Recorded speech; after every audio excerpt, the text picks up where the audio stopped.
안녕하세요. 저는 방구석 헤지펀드 매니저 라일라입니다. 저는 미국에서 데이터 사이언티스트로 일하고 있는데요. 제 취미는 매일 주식 데이터를 받아 코드를 돌려 전략을 만들고 돈을 잃거나 벌든 제 돈을 투자해 전략을 실험해보는 것입니다. 오늘도 어제에 이어 S&P 500과 다우 지수는 하락세를 보였고 러셀 지수도 마찬가지로 하락했습니다. 그에 반해 나스닥은 상승세를 보였는데요. 특히 마이크로소프트의 강한 상승 덕분에 나스닥이 크게 영향을 받았습니다. 국채 수익률은 다시 4.2%로 상승했고 유동성 확대 예측에 따라 금 가격도 오름세를 보이고 있습니다. 오늘도 시장의 상승과 하락을 알아보기 위해 주요 지수를 분석해 보도록 하겠습니다. 지수 분석에 앞서 최근 다시 하락에 대한 리포트와 전망이 많이 나오고 있는데요. 유튜브에서도 세상이 망한다고 하는 이야기들이 계속 나오는 경우가 있습니다. 하지만 역사를 보면 평균적으로 상승장은 약 5.5년 동안 이어졌고 이 상승장의 끝은 항상 스마트 머니가 먼저 돈을 빼는 순간에서 시작했습니다. 경제 지표가 먼저 악화되어 주식시장이 붕괴된 것이 아니라 주식시장이 먼저 하락하고 나서 경제가 붕괴되었습니다. 그렇기 때문에 우리 개인 투자자들은 스마트 머니가 매도할 때까지 가만히 있는 것이 좋습니다. 매도 신호는 언제나 쉽게 찾을 수 있습니다. 예를 들어 200일 이동평균선을 이용하여 굳이 비싼 가격에 다시 사기보다는 그냥 보유하는 것이 더 나을 수 있습니다. 특히 지수 투자를 하시는 분들은 장기 보유의 관점을 유지하는 것이 좋습니다. 하지만 개별 주식은 다릅니다. 따라서 지속적으로 공부하며 정확한 매수와 매도의 신호를 포착하는 것이 중요합니다. S&P 500 지수를 살펴보면 여전히 5,800을 유지하고 있습니다. 9월 12일부터 시작된 공격적인 상승장이 현재 한 달 정도 지속되고 있는데 이러한 강한 상승장은 보통 한 달 정도 유지되는 경우가 많습니다. 현재 한 달 반 정도 지속되었으니 지금 쉬어가는 것이 자연스러운 흐름이라고 생각됩니다. 나스닥도 상승세를 이어가고 있습니다. 어제는 엔비디아, 오늘은 마이크로소프트가 주도했고 내일 테슬라의 실적이 좋게 나온다면 더욱 큰 상승이 예상됩니다. 나스닥은 지난주에 지지선을 잘 지키며 정고점을 향해 나아가고 있는 모습입니다. 특히 채권 시장은 현재 좋지 않은 상황인데 금리가 상승할 때 빅테크 기업들은 현금과 유동성이 많아 상대적으로 덜 타격을 받습니다. 이런 상황에서는 나스닥의 상승이 당연하며 이러한 시기일수록 적극적인 투자가 필요합니다. 다우 지수도 여전히 지지선을 유지하고 있기 때문에 굳이 지금 매도할 이유는 없어 보입니다. 현재로서는 급매도의 신호도 보이지 않고 20일 이동평균선을 잘 지키고 있기 때문에 보유하는 것이 적절하다고 생각됩니다. 미드캡은 다시 돌파를 완전히 되돌리는 모습을 보이고 있는데요. 사실 저는 미드캡이 돌파했을 때 매수했지만 이런 조정은 오히려 긍정적이라고 생각합니다. 중형주와 소형주가 너무 빠르게 상승하는 것은 공격적인 상승을 넘어 투기적인 상승으로 이어질 수 있기 때문입니다. 이번에 금리가 다시 올라가면서 약간의 하락을 보이는 것이 제 개인 자산에는 아쉽지만 시장 전체로 보면 좋은 현상이라고 생각합니다. 러셀 지수가 다시 하락하면서 이번에는 스윙 트레이딩을 통해 기회를 잡아보려고 합니다. 만약 내일 추가 하락이 발생하고 50일 이동평균선까지 내려오면 그때 스윙 트레이딩을 시도할 계획입니다. 하지만 장기 투자 관점에서는 매수 후 큰 상승 여력은 아직 보이지 않는 것 같습니다. 동일 비중 S&P 500 지수를 보면 특히 부동산 관련 주식들이 장기 금리 인상으로 인해 오르고 있으며 빅테크 중심의 상승이 S&P 500 지수의 지지선을 유지하는 데 기여하고 있습니다. 이번 주는 빅테크 위주의 상승세가 이어지고 있는 모습이 두드러집니다. 특히 이러한 모습은 나스닥 동일 비중 ETF에서도 확인할 수 있습니다. QQQ가 지지선을 유지하고 있는 반면 동일 비중 ETF는 약간의 하락을 이어가고 있습니다. 이는 나스닥과 S&P 500에 상장된 모든 주식들이 오르는 것이 아니라 몇몇 주요 주식들이 상승을 이끌고 있음을 보여줍니다. 그렇기 때문에 언제나 1등 주식에 투자하는 것이 중요하며 조금 떨어졌다고 다른 주식으로 갈아타는 것은 좋은 결과를 보장하지 않을 수 있습니다. 현재 2년째 이어지고 있는 대상승장은 9월 12일부터 공격적인 상승이 시작되었으며 이제 한 달하고 10일 정도가 지났습니다. 하지만 많은 주식들이 돌파하는 모습이 점점 약해지고 있는 것 같습니다. 특히 제가 주로 하고 있는 스윙 트레이딩 관점에서 보면 실적 발표를 앞두고 매도하거나 실적을 피하는 경향이 있는데 이로 인해 단기적인 로테이션이 계속해서 이루어지고 있습니다. 그럼에도 불구하고 지수 전체적으로는 상승세를 유지하고 있기 때문에 지수 투자자나 상승과 하락을 관찰하는 분들은 굳이 매도할 필요가 없어 보입니다. 현재 보유 중인 자산을 유지하면서 기회가 올 때마다 매수를 고려하는 것이 좋을 것 같습니다. 이제 레버리지 ETF들의 현황을 살펴보겠습니다.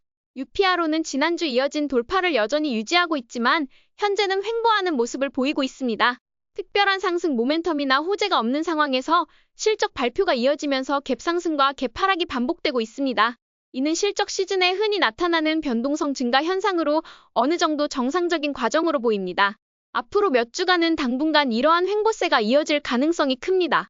TQQQ도 9월 12일 이후로 공격적인 상승세가 이어지고 있지만 현재는 약간의 횡보를 보이고 있습니다. 특별한 악재나 호재가 없는 상황에서 굳이 매도할 이유는 없어 보이며 계속 보유하는 관점이 적절하다고 생각합니다. USD도 현재 좋은 모습을 보여주고 있습니다. 지난주 큰 하락이 계속 이어졌다면 매도를 고려했을 테지만 다시 상승 모멘텀을 찾아가고 있기 때문에 계속 보유의 관점을 유지하고 있습니다. 많은 분들이 SOXL을 보유하고 계시겠지만 반도체 업종 전체가 좋은 상황은 아닙니다.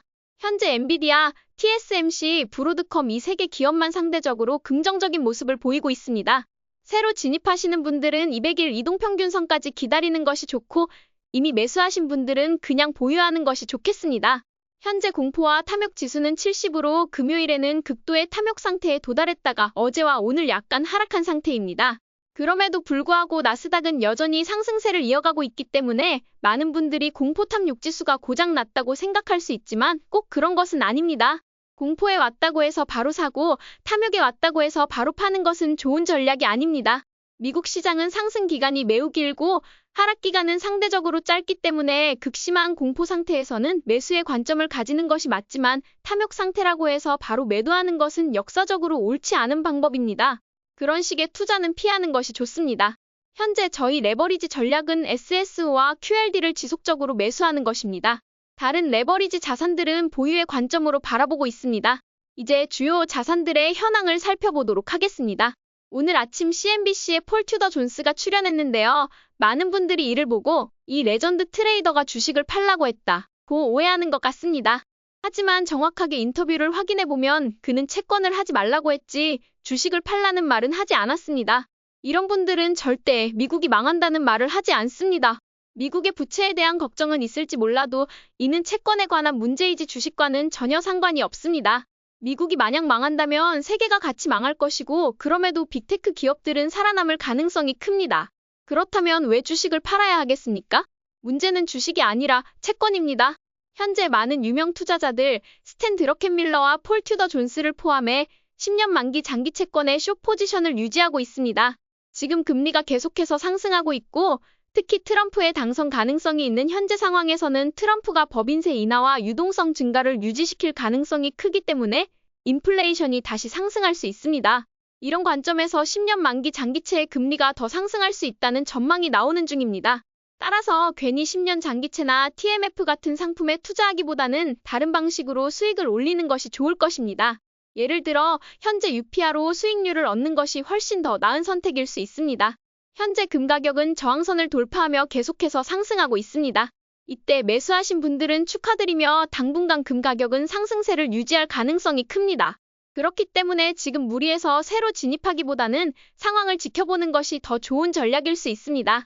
비트코인이 최근 돌파 이후로 잠시 쉬어가는 모습을 보이는 것이 저는 매우 긍정적으로 느껴집니다. 특히 주목할 점은 정고점을 저항선으로 유지하고 있다는 것입니다. 만약 트럼프의 당선이 더욱 확실해진다면 비트코인은 더 큰 상승을 보일 가능성이 있습니다. 당분간 시장은 자연스럽게 횡보를 이어갈 것으로 보입니다. 비트코인의 미래를 믿는 분들은 이때 보유의 관점에서 추가 매수를 고려하는 것도 나쁘지 않을 것 같습니다. 저 역시 21일 이동평균선을 돌파했을 때 매수한 비트코인을 계속 보유할 계획입니다. 이제 매그니피센트 7 주식들을 살펴보겠습니다. 어제 엔비디아 돌파 시점에 매수한 저는 현재 보유 관점으로 바라보고 있습니다. 오늘은 약간 횡보하는 모습을 보였지만 어제 돌파 후 그 돌파를 유지하는 모습이 아주 긍정적입니다.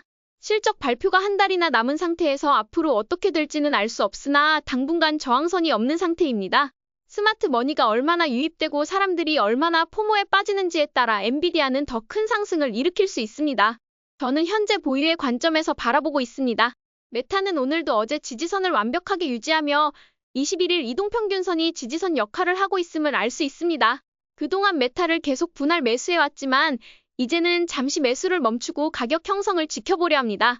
마이크로소프트는 오늘 엄청난 상승을 보였는데 200일 이동평균선을 완벽하게 돌파했을 뿐만 아니라 21일 이동평균선과 다른 단기, 장기 이동평균선도 모두 돌파하는 강한 모습을 보였습니다. 이 상승이 내일까지 이어지는지 확인할 필요가 있지만 배당 투자 계좌에서 마이크로소프트를 모아오신 분들께는 축하드립니다. 마이크로소프트는 실적이 기대에 미치지 않더라도 회사 자체가 매우 탄탄하고 배당을 꾸준히 증가시키고 있기 때문에 배당주로서는 매우 훌륭한 선택입니다. 트레이딩 관점에서는 내일 한 번 더 상황을 확인하고 진입하는 것도 나쁘지 않을 것 같습니다. 이제 섹터들의 현황을 살펴보겠습니다. 시장이 좋지 않을 때 사람들은 필수 소비재로 도망가곤 하는데 오늘은 필수 소비재 섹터가 가장 큰 상승을 보였습니다. 반면 산업주와 유틸리티 섹터는 하락했는데 특히 산업주는 실적이 시장 기대를 상회했음에도 불구하고 그동안 많이 오른 탓에 하락한 주식들이 많아 보입니다. 부동산 주식은 어제 크게 하락했다가 오늘은 약간의 상승을 보였습니다.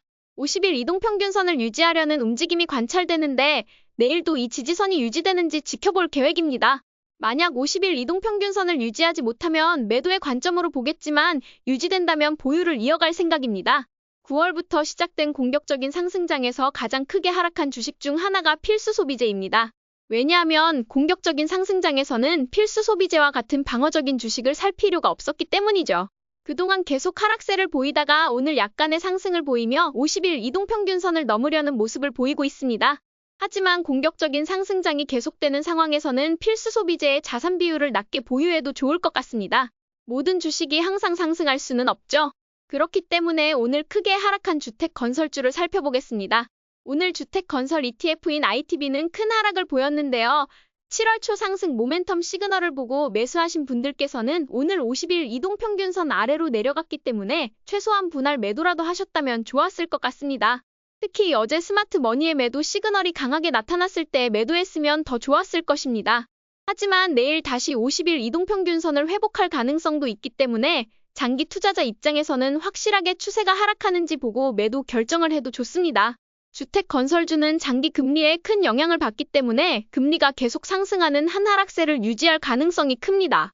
또한 주택 건설주는 큰 상승 모멘텀을 보여도 변동성이 큰 경우가 많기 때문에 이를 견디기 어려운 분들은 매도하고 관망하는 것이 나을 수 있습니다. 오늘 실적을 발표한 퍼트그룹 PHM도 큰 하락을 보이며 50일 이동평균선을 하회했습니다. 그동안 주택 건설주의 상승을 이끌었던 만큼 이번 하락은 충격적일 수 있어 당분간 매도를 하고 상황을 지켜보는 것이 좋을 것 같습니다. 워렌 버핏이 보유한 것으로 알려진 DR 홀든도 오늘 비슷한 차트 패턴을 보였습니다. 실적 시즌이 시작되면 경쟁사의 실적이 같은 섹터 내 다른 주식들에게 영향을 주는 경향이 있는데요. 특히 장기 금리 상승과 함께 DR 홀든도 오늘 크게 하락했지만 이 지지선을 기반으로 다시 상승할 가능성도 있습니다.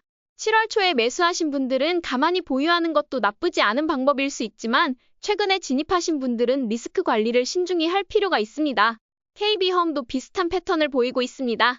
오늘 크게 하락했지만 지난 몇 달간 횡보세를 유지해온 만큼 오히려 이 횡보를 기회로 삼아보는 것도 나쁘지 않아 보입니다. 오늘 실적을 발표한 주식들의 차트 패턴을 살펴보겠습니다. 제너럴 모터스는 오늘 완벽한 돌파를 보여주었는데요.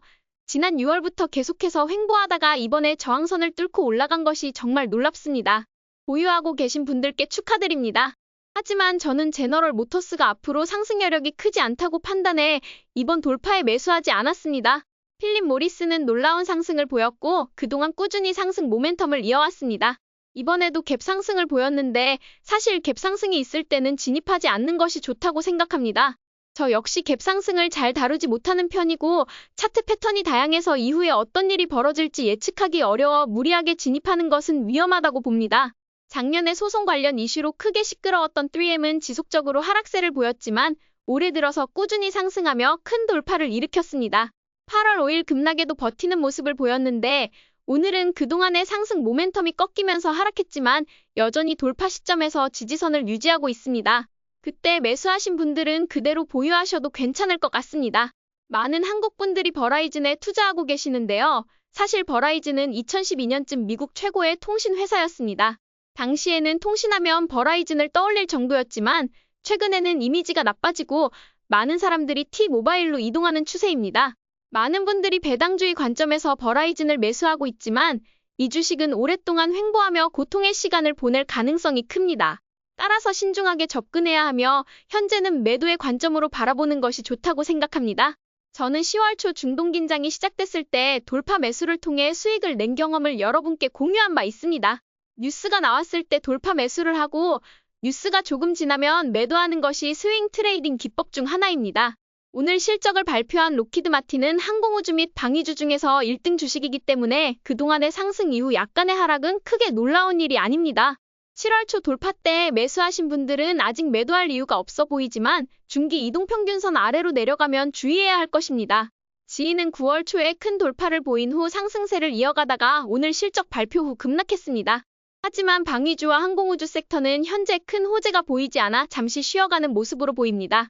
만약 돌파 매수하셨던 분들이 오늘 상승을 모두 되돌리며 손실을 봤다면 리스크 관리 차원에서 매도하는 것도 나쁘지 않으며 중동 긴장이 다시 고조될 것이라 생각하시는 분들은 보유하는 것도 하나의 방법입니다. 이제 방구석 헤지펀드 매니저 라일라는 이 시그널들을 이용해서 어떤 주식을 매수 매도했는지 알아보도록 하겠습니다. 저는 현재 SSO와 QLD 레버리지 ETF를 분할 매수하고 있습니다. SSO는 네 번째 분할 매수를 완료했고 QLD는 두 번째 분할 매수를 했습니다. 3배 레버리지는 현재 공격적인 상승이 한 달 반 정도 이어졌기 때문에 리스크가 크다고 생각해 피하고 있지만 여전히 상승 여력이 있다고 판단해 상대적으로 리스크가 적은 SSO와 QLD를 매수하고 있습니다. 오늘 스윙 트레이딩에서 몇몇 종목에서 5%에서 7% 이상의 수익을 실현했고 그 결과 현금을 많이 확보한 상태입니다. 실적 시즌에 들어가는 만큼 스윙 트레이딩에서는 실적 발표일까지 포지션을 유지하지 않고 상승 모멘텀이 완벽하게 진행된 자리에서 빠르게 매도합니다. 이번에도 실적 발표 전에 매도를 완료했습니다. 한편 실적 시즌은 적립식 투자와는 전혀 상관이 없습니다. 오늘도 S&P 500 나스닥 100 반도체 ETF 그리고 월배당 ETF를 지속적으로 적립식 투자로 매수하고 있습니다. 저는 머니마켓 펀드에 있었던 2천만 원을 배당금 투자로 바꾸는 목표를 꾸준히 진행하고 있는데요. 현재 SCHD와 DJR와 같은 ETF들과 저평가된 주식들을 목표 수량대로 계속 모으고 있습니다. 현재 SCHD는 168주, DJRO는 57주를 보유 중입니다. 최근 유튜브에서 경제 침체와 인생 망한다는 이야기가 계속 나오고 있기에 다시 한번 강조하고 싶습니다. 상승장은 평균적으로 5.5년 동안 이어지며 현재 상승장은 아직 2년밖에 지나지 않았습니다. 스마트 머니가 주식을 팔 때는 언제나 신호를 남기며 그 신호는 그동안 여러분과 많이 공유해왔기 때문에 쉽게 알 수 있습니다. 따라서 저는 아직 매도의 관점으로 시장을 보지 않으며 오늘도 제 원칙에 따라 매수와 매도를 진행하고 있습니다. 현재 중형주, 소형주, 비트코인이 약간 쉬어가는 모습을 보이고 있는데요. 저는 이 상황을 매우 긍정적으로 보고 있습니다. 왜냐하면 현재의 상승장은 공격적인 상승장이며 투기적 상승장이 아닙니다. 투기적 상승장은 소형주, 비트코인, 특히 밈주식들이 과도하게 상승할 때 이루어지기 때문입니다. 따라서 이번 주에 S&P 500과 다우 지수가 잠시 쉬어가는 것이 오히려 좋은 방향이라고 생각합니다. 실적이 계속 좋게 나오는 상황에서 저는 매우 만족스럽습니다. 오늘 폴 튜더 존스의 CNBC 인터뷰를 다시 언급하고 싶은데요. 그는 채권 매도를 추천했을 뿐 주식을 팔라고 말한 적은 없습니다. 이런 대가들의 말을 혼동하지 말고 정확하게 해석하여 투자에 반영하는 것이 중요합니다. 현재 트럼프의 당선 가능성이 높아지는 가운데 스마트 머니가 그쪽으로 움직이는 경향이 있지만 결과는 아직 확실하지 않습니다. 누가 대통령이 되더라도 미국 주식은 꾸준히 상승할 것이며 트럼프의 당선은 채권에 더 큰 의미를 가질 수 있습니다. 트럼프 당선 가능성을 염두에 두신 분들 중 채권에 투자하셨다면 이미 보유 중인 채권은 어쩔 수 없겠지만 추가로 투자할 이유는 없다고 봅니다. 제 포트폴리오의 80%는 주식에 투자하고 있으며 채권을 선택한다면 단기 채권으로 약 4.9%의 수익을 주는 상품을 매수하는 것이 좋다고 생각합니다. 오늘도 저희 전략이 재미있으셨다면 좋아요와 구독 버튼 눌러주세요. 지금까지 방구석 헤지펀드 매니저 라일라였습니다.